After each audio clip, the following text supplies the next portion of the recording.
Hello, everyone. Dan here from the Next Issue Podcast. On today's video, I'll be doing a review for Ultimate Spider-Man #4. This is a new book from Marvel Comics. Let's take a look at the creative team before we get into this book.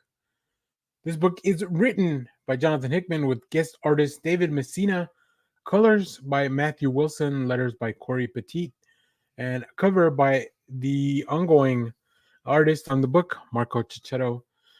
So here we have our first guest artist, and I think it is a very good spot to use a guest artist. They definitely pick somebody. Messina's art is stylistically very similar to Checchetto, although they have their differences.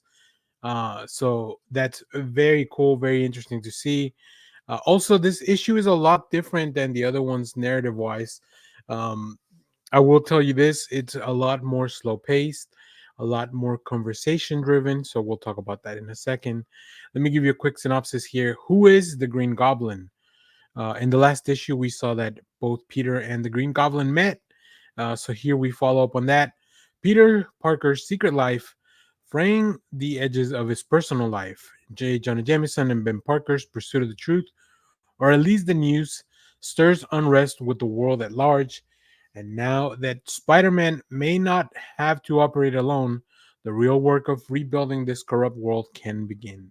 So, yeah, in the last issue, we saw that Norman, the Norman, or Harry Osborn, sorry, Harry and Peter met each other and in their personas.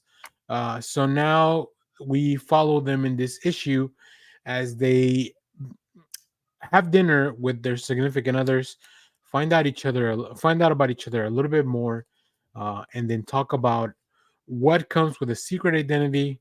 Who knows what information? We also see J. Jonah Jameson and Ben Ulrich um, working. I'm sorry, and Ben Parker working a little bit more on their goal, and they may have help in an unexpected way in the future. So we'll see.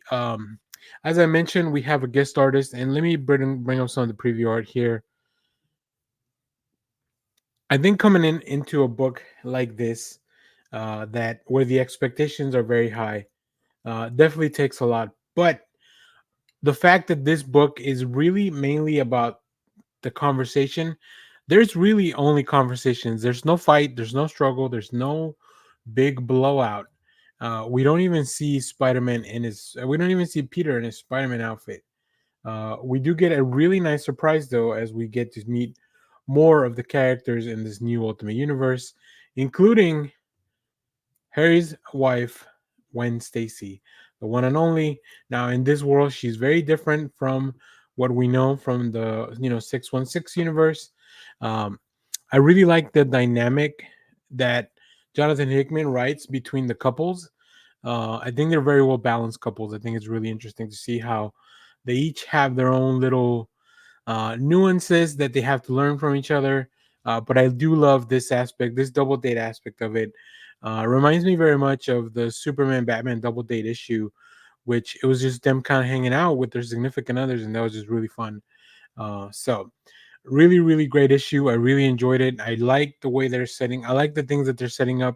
I like that Harry takes on a role this time around that as kind of a mentor and a guide for Peter, which is interesting because they're both contemporaries. So yeah, very cool. We do have a few mentions of his father and maybe some of the darker things that are happening at Oscorp. So overall, still very much enjoying this issue. This is one of the best comic books ongoing right now from any publisher, really. Definitely my favorite thing that's Marvel's putting out so far. So if you have read Ultimate Spider-Man #4, let me know what you thought about it down in the comments. As always, thank you for watching, everyone. Remember to share, like, subscribe, hit the bell so you know when we go live. That is most Saturdays, 10 a.m. Central Standard Time. Stay tuned. We have more comic reviews, trailer reactions, TV recaps, all that fun stuff here in the channel. Thanks for watching, everyone. Bye-bye.